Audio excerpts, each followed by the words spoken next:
J'aime manger chez McDonald's. J'aime acheter Pepsi. Now, does that word Non, say est-ce que ce buy? mot veut dire I like acheter? to- Non, j'aime boire Yeah. du Pepsi. Yeah. Voilà. Aux États-Unis, les enfants sont devenus la dernière frontière du marketing. Les grandes marques envahissent tout leur univers. Dans des centaines de maternelles américaines, des enfants apprennent à lire leurs premiers mots en les associant désormais à des marques de fast-food. Ce bombardement de messages qu'il écrivent dès le plus jeune âge ressemble de plus en plus à un conditionnement.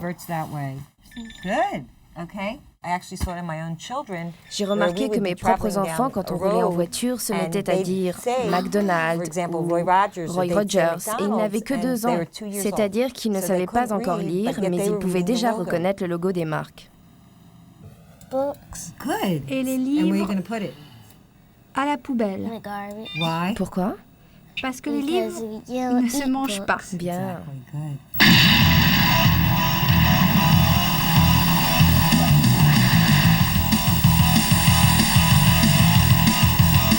Les kids ont de l'argent, beaucoup d'argent. Entre 4 et 18 ans, les enfants américains dépensent 80 milliards de dollars par an. C'est le seul segment du marché qui ignore la crise et dépense sans compter. Pour forcer les tirelires, les services de marketing ne reculent devant rien. Un seul but pour les marques, générer la fidélité dès le plus jeune âge, par tous les moyens. Ça, j'en veux. Un enfant américain ingurgite 40 000 pubs télé par an. Dans le petit écran, les dessins animés succèdent aux pubs, parfois avec les mêmes personnages. Difficile alors pour les plus petits de faire la différence. Non, ça on l'a trop vu. Oh, j'aime pas. Mais trop de publicité tue la publicité. Alors l'industrie du marketing a dû chercher d'autres méthodes pour atteindre les jeunes consommateurs. Et elle s'est tournée vers Hollywood. L'idée, glisser subrepticement des produits au cœur des films pour que les héros favoris des enfants les consomment et donnent envie de les consommer. Cela s'appelle le product placement et ça marche. Linda Coco, une sociologue de Washington, s'est faite une spécialité du dépistage de la publicité clandestine dans les films pour enfants. Tout commence en 1982 avec un film culte que vos enfants ont certainement vu. Ça, ce sont des bonbons Reese's Pieces. Et là, vous voyez le personnage principal qui va dans les bois avec son vélo pour retrouver E.T., l'extraterrestre. Et pour l'attirer, pour le faire sortir du bois, il va bien entendu utiliser ces bonbons. Ça va faire leur succès. Après le film, tout le monde en voudra. Leurs ventes ont augmenté de 65% après le film. Tous les gosses, moi y compris à l'époque, ont tous commencé à manger des Reese's Pieces. On les avait vus dans le film et on adorait E.T. alors. Plus 65%, le chiffre enthousiasme l'industrie du marketing. Alors pourquoi ne pas produire des films uniquement pour vendre des produits ? 4 ans plus tard, le producteur Orion sort Mac and Me, exactement la même histoire que E.T. Mais cette fois, l'extraterrestre en peluche ne peut survivre qu'en buvant du Coca-Cola et en ingurgitant des McDonald's. Mais les enfants ne sont pas dupes et le film fait un flop au box-office. Car pour donner envie de consommer aux tout jeunes, il faut une bonne histoire et des héros qui soient de vrais héros. Les Tortues Ninja, par exemple, sont d'excellents vendeurs.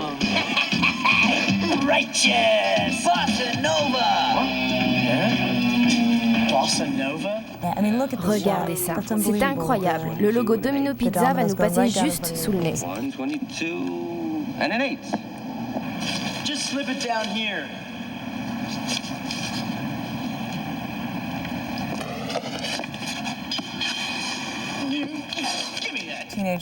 Quand les adolescents ont vu ça, ils ont pensé que c'était sympa de manger des pizzas Domino, puisque leur super-héros favori, les Tortues Ninja, en mangeaient. Et c'est vrai que les tortues sont très sympas. Elles ont le sens de l'humour, elles sont brillantes et malignes, et elles mangent des pizzas Domino. Donc manger des pizzas Domino, c'est un peu leur ressembler. C'est plus fort qu'une publicité classique.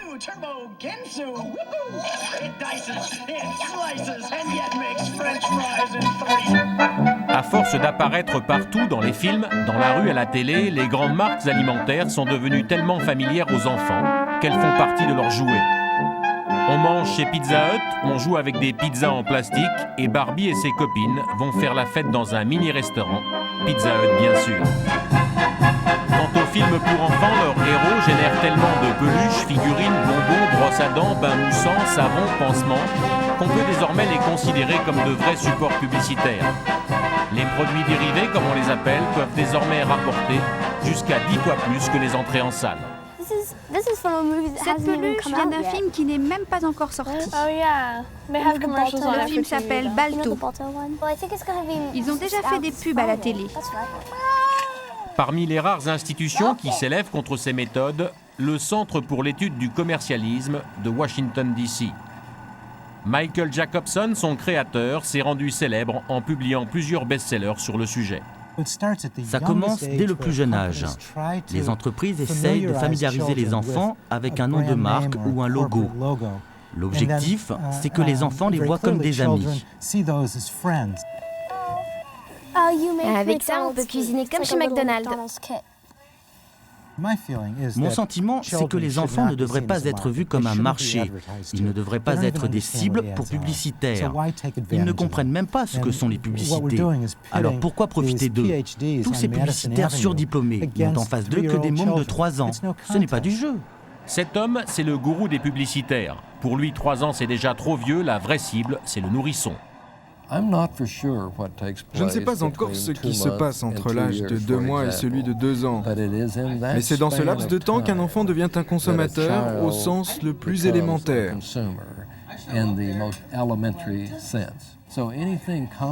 Donc toute publicité qui passerait à la télévision et qui serait trop compliquée serait perdue.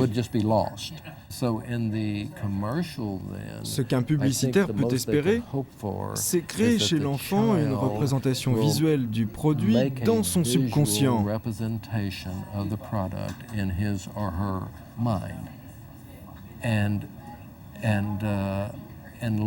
Puis qu'il s'en souvienne plus tard, quand il verra le produit à nouveau. Matraquage du message plus représentation visuelle du logo égale bébé consommateur. Mais cette formule magique qui fait des merveilles chez les tout-petits ne suffit pas pour s'attaquer au marché des adolescents. Alors pour comprendre ce que les ados ont dans la tête, les spécialistes du marketing ont mis au point des groupes de recherche très particuliers. Objectif, deviner ce qui fait bouger les jeunes et profiter de la moindre tendance pour faire décoller les ventes. En recherche marketing, l'entreprise ultime est sûrement celle-ci. Kids to Kids, les mômes entre eux. À première vue, pas d'adultes dans le décor. Que des jeunes filles de 14 ans qui s'amusent. Mais en regardant de plus près, on réalise que 2 d'entre elles sont équipées d'une oreillette. Ce sont elles qui disent quand il faut s'amuser et quand on doit s'intéresser à 3 bouteilles de soda. Enfin, il y a cet énorme miroir au fond de la salle. Rapproche-les un peu, qu'il y en ait une qui gagne et qu'on puisse commencer à travailler.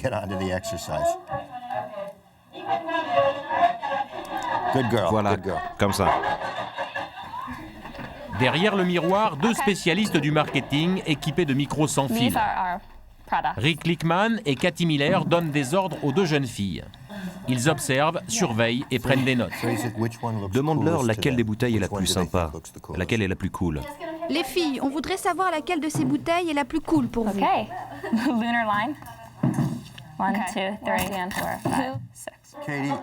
Cathy, place-toi derrière le groupe numéro 2.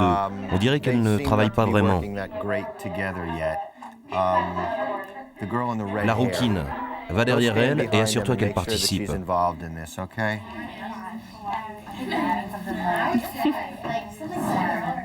Exemple d'exercice trouvé dans une photo, une attitude qui correspond à la bouteille de soda. Derrière le miroir, Rick et Cathy guettent les réactions. Le moindre mot sera traduit plus tard en images et en slogans. C'est agressif parce que le plus petit doit être agressif pour battre le gros. Il doit être en colère aussi, parce que quand tu risques de perdre, tu dois être plus mauvais que l'autre. Demande-lui ce qu'elle entend par agressif. C'est bien ou pas? Tu trouves qu'agressif, c'est une bonne ou une mauvaise chose? En tout cas, c'est comme ça que ma tête fonctionne. Les jeunes par nature sont rebelles. Ils se définissent en poussant les adultes le plus loin possible. C'est comme ça qu'ils s'affirment. Alors il faut être dans le coup, marcher comme eux et parler comme eux. C'est une manière habile d'utiliser cette rébellion pour leur vendre quelque chose.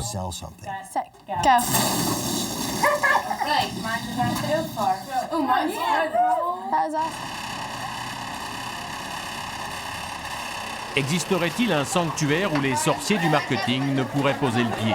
L'école peut-être? Même pas.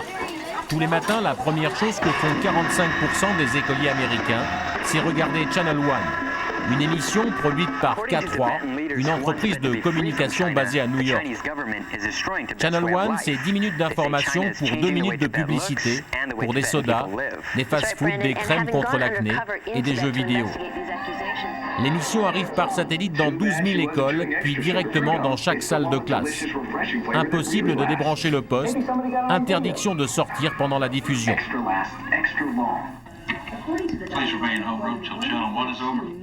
En échange, Channel One permet aux écoles d'utiliser gratuitement le matériel vidéo. Celui-ci leur est prêté aussi longtemps qu'elles garantissent que 90% de leurs élèves regarderont l'émission. Les gosses adorent Channel One. Vraiment? Oui, vraiment. Ils aiment tous ça?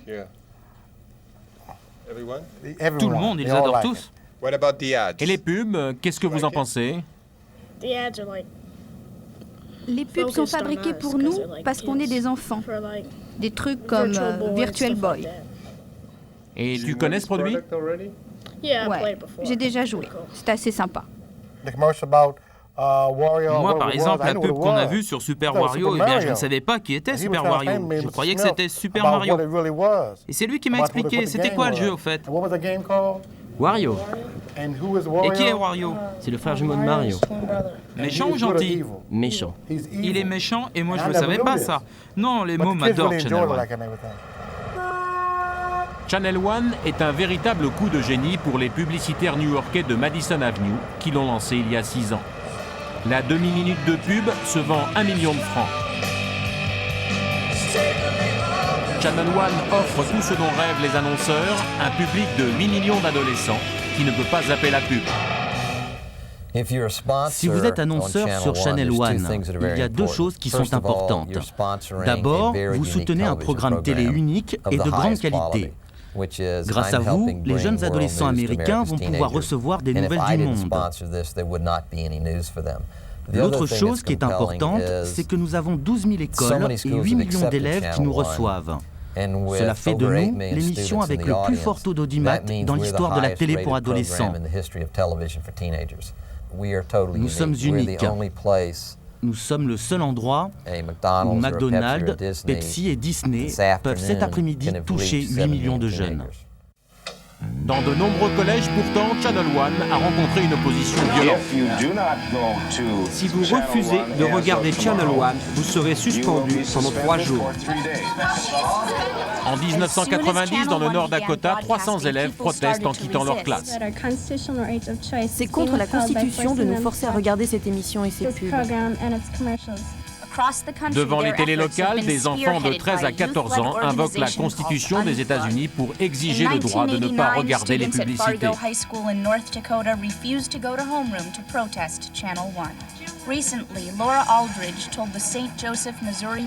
Aux USA, l'organisation qui vient en aide aux écoliers souhaitant se débarrasser de Channel One, c'est Unplug, débranche en français. Cette minuscule association de San Francisco, qui survit grâce à des donations, compte une centaine de relais dans les écoles. Toute l'année, les 3 militants de Unplug sillonnent le pays. Marcel Moran a été appelé ici à Warrenton, en Virginie, par un groupe d'élèves qui souhaitent en finir avec Channel One.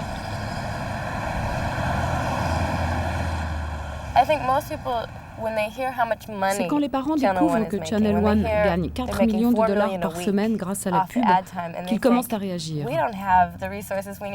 Ils se disent « Nous n'avons même pas d'argent pour acheter des livres ». Et puis beaucoup de parents sont énervés de voir qu'il y a tant de pubs pour de la nourriture de mauvaise qualité ou des cosmétiques qu'ils interdisent chez eux à leurs enfants. ou bien des pubs pour des vêtements trop chers. Il y a des parents au Texas qui étaient en colère à cause des pubs pour des baskets à $150, alors qu'ils n'avaient pas de quoi payer le déjeuner de leurs enfants. Sana et Thomas ont tous les deux 15 ans. Pour combattre Channel One, ils ont créé une association SOS, Save Our School, Sauver notre école. Marcel Moran de Unplug les rencontre dans une salle de leur collège.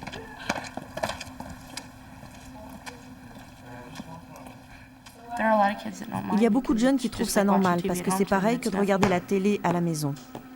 Moi, ce qui m'ennuie, c'est d'être obligée alors que je devrais avoir le choix. Les étudiants devraient avoir une alternative. Ça devrait être inscrit dans la loi. Il y a des élèves ici qui sont collés le week-end parce qu'ils refusent de regarder Channel One. Et ça, je crois que c'est anormal. Pour l'instant, seul l'État de New York a interdit Channel One. Mais Ed Winter, le PDG, a bon espoir. Les écoles de New York manquent elles aussi de moyens et New York cédera. New York est une île et tout autour, le monde profite de Channel One. Même là, tout près, dans le New Jersey. Alors nous disons, de quoi avez-vous peur? Laissez les écoles de New York avoir accès à Channel One.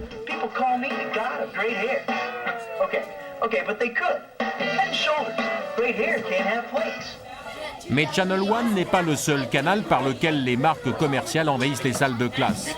Au nom de l'aide à la motivation, des marques comme Pepsi vont jusqu'à s'étaler au tableau à côté de l'exercice de maths. Travaillez dur les enfants et Pepsi vous récompensera.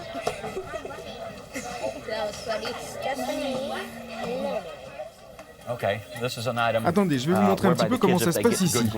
Alors, si les moments de bonne note, des A, des B ou des C, eh bien on leur offre ce disque avec plein de coupons de réduction sur des produits Pepsi. Là par exemple, c'est de la glace. Vous voyez, c'est Pepsi qui paye. Mais seulement s'ils ont bonne note. Pour moi, c'est une honte.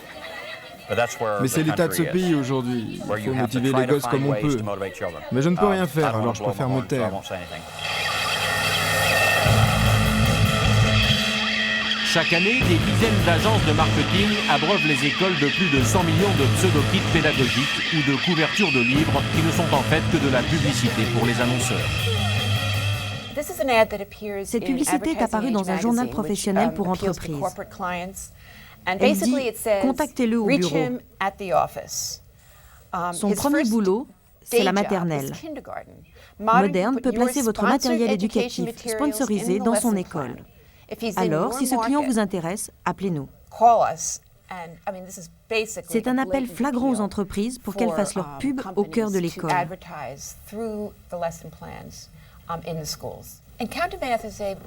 Ça, c'est un programme offert par les pizzas Domino. Les enfants comptent les parts de pizza ou ce qu'il y a sur les pizzas. C'est comme ça qu'ils apprennent les maths. En fait, ce qui se passe, c'est que les enfants mémorisent en même temps le nom de Domino's Pizza et le reconnaîtront plus tard. Ça, c'est un programme d'éducation scientifique qui a été envoyé aux enseignants par la marque Campbell, l'entreprise qui fabrique la sauce pour spaghetti Prego.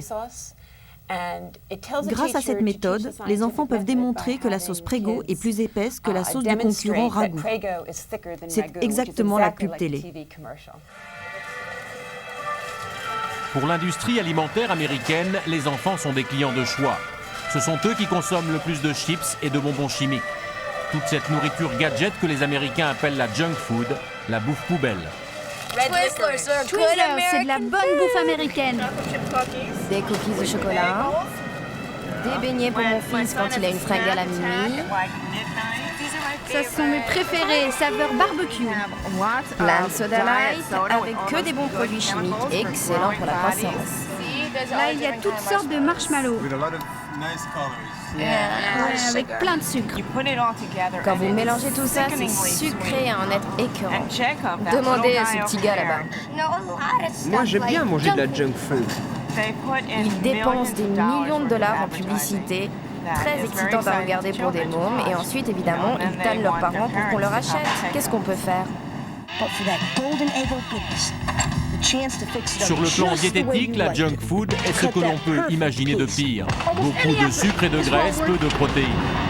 Le déluge de publicité incitative qui s'abat sur les enfants a fini par avoir un impact sur leur santé.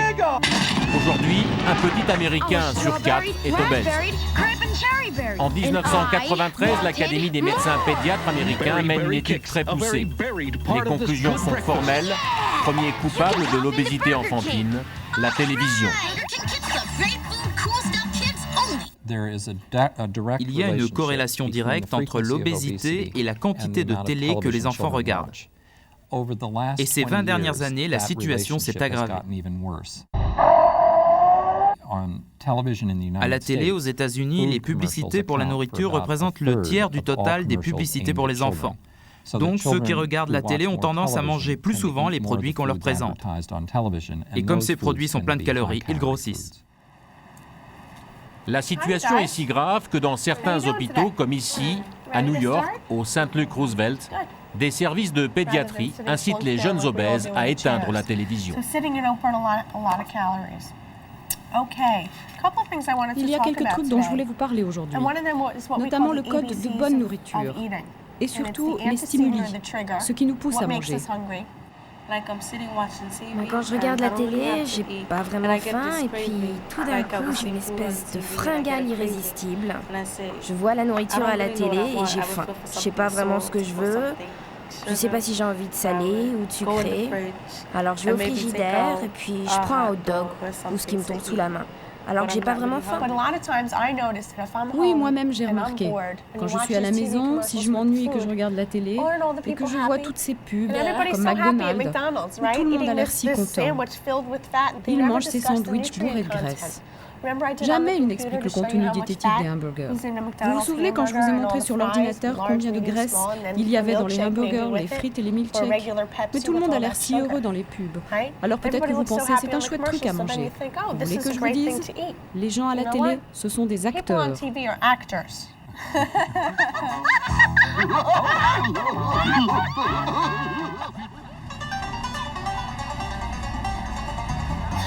Mais rien n'arrête les publicitaires. Il existe un endroit en Floride où chaque jour une centaine d'enfants entre 12 et 13 ans sont amenés comme pour un rite initiatique dans une réduction du rêve américain. Ce moment magique, ils l'ont préparé dans leur école pendant 8 semaines. Toute l'année, ils en ont rêvé. La journée au village des entreprises.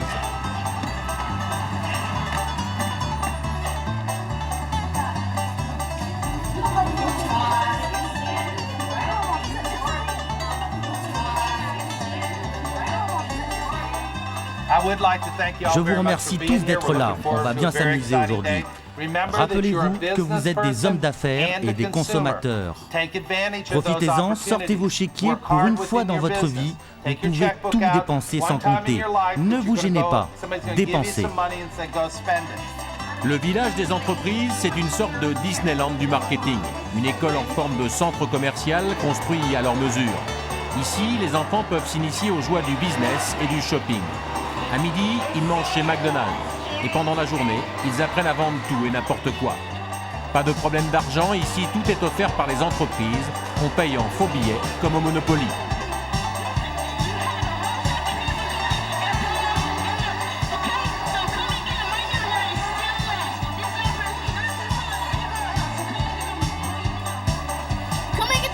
Venez chercher ce verre, $3 seulement.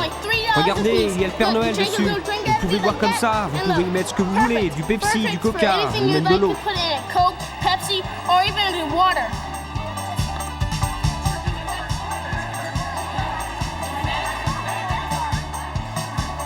Qu'est-ce que tu attends là? Je vais à la banque chercher mes sous pour acheter des trucs.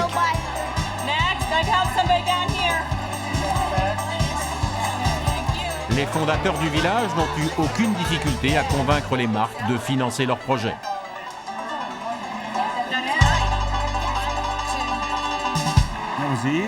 C'était la chose la plus facile à vendre aux entreprises.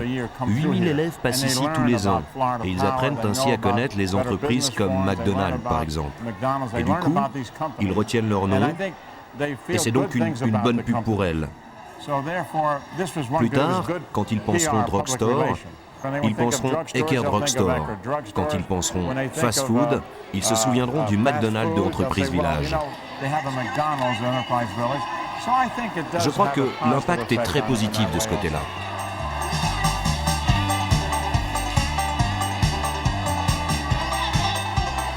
Et comme tout citoyen des États-Unis, même pauvre, a le droit d'accéder un jour au fameux rêve américain, personne n'est exclu du village des entreprises. Même James, qui pour un jour se voit confier la direction du mini McDonald's.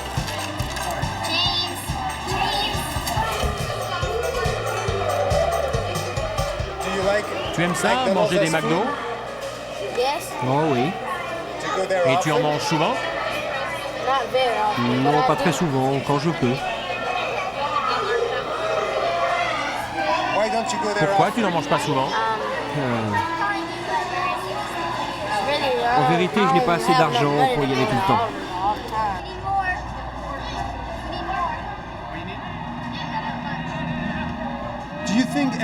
Vous pensez que le village des entreprises enseigne aux enfants une certaine idée du bonheur? Ça leur enseigne qu'ils peuvent faire partie du système. Un système qui, malgré ses excès, continue à faire rêver les Américains. Même si certains commencent à se demander quel prix devront un jour payer ces enfants de la pub.